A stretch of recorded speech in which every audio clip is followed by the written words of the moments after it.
Hi, boys and girls. I'm Catherine Carter, and this is Friendship Missionary Baptist Church Story Time. And today I'm going to share Grandpa and the Library, how Charles White learned to paint. Charles White was a very famous artist. Dad, where are we going? We're going to the library to see a mural painted by your Grandpa Charles.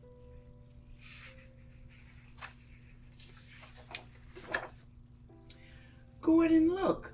The words on the mural say love, hope, dignity, and education. This is what we believe in, and this is what he wanted to share in his art.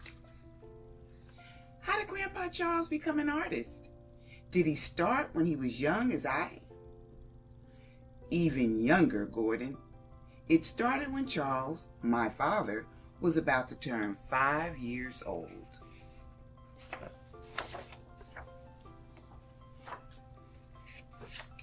Your great-grandma Marsh worked long days cleaning houses, and Charles was too young to go with her to work. There were no preschools or daycare centers when your grandpa was 5, and babysitters were too expensive. So she took him to the Chicago Public Library each morning with his lunchbox.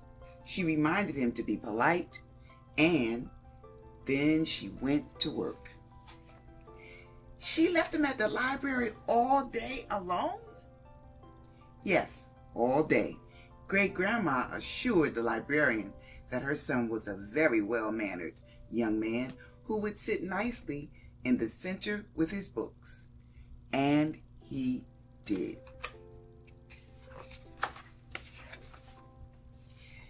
Yes, he did. He liked the library. It was quiet, just like home. And the librarians were strict, just like his mother. He couldn't read yet, but they gave him picture books about places he'd never been and the people who lived there. He looked at the books and watched the clock on the wall, waiting for the big hand to reach 12 and the little hand to reach 6. That was when his great-grandma Marsh would come back. Your grandpa drew the shapes and figures he had seen in the books on pieces of scrap paper that his mother saved for him. He loved to draw. He drew landscapes like the ones in his books and people like the ones he had seen in magazines. But he missed his mother when she was at work, and he wished he could draw her too. He thought about her cleaning windows and dusting furniture, moving quickly through the rooms of big houses. She could make a silver tray shine like a mirror.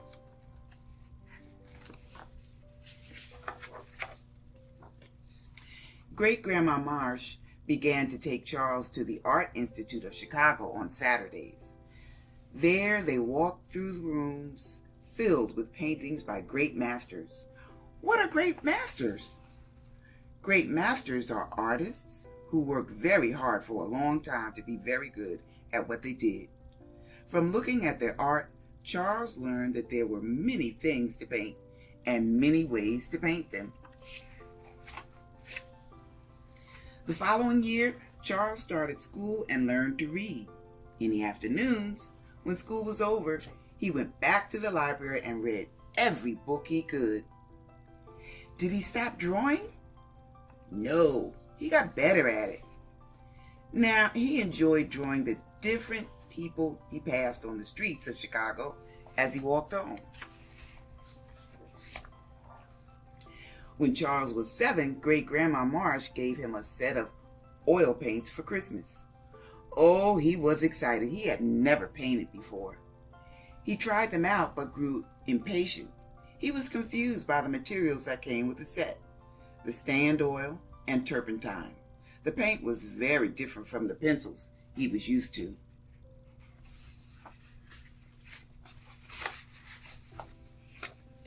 Did he give up? Oh no.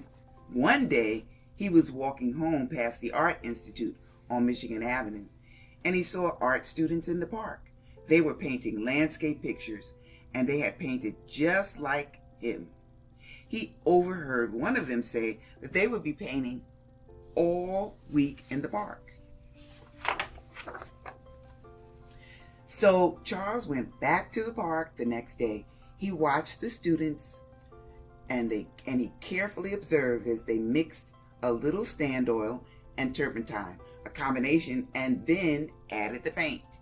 Every day that week, he watched them work, and every day he learned a little more. Charles imitated them with his paint, and he used cardboard cut from boxes, but the paint soaked right into the cardboard. It wasn't like the material that the students used.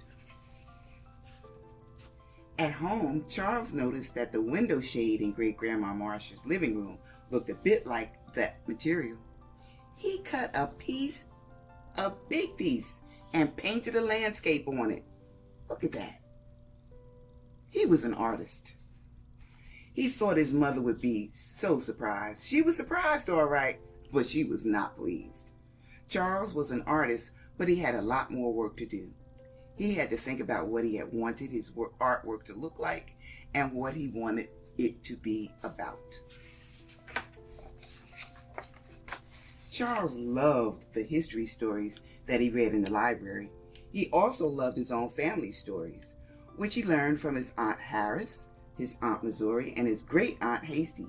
Every summer, his mother took him by train to visit them in Mississippi. They told him about his family, their mothers and fathers, aunts and uncles, and about people who had been enslaved, like great Aunt Hasty. They told him about life in the South and life in the country, about working on a farm.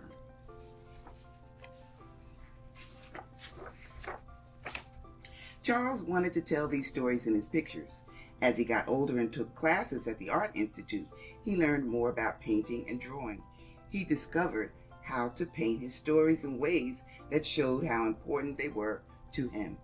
He never stopped learning about art, and he never stopped studying. He kept reading, and he kept looking at art even when he grew up.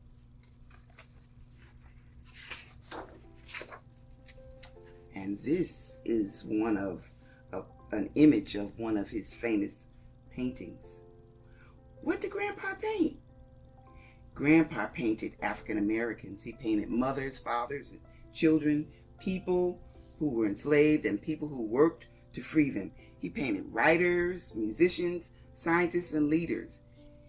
He painted the marchers. He painted them singing, thinking about freedom, and working to make the world better.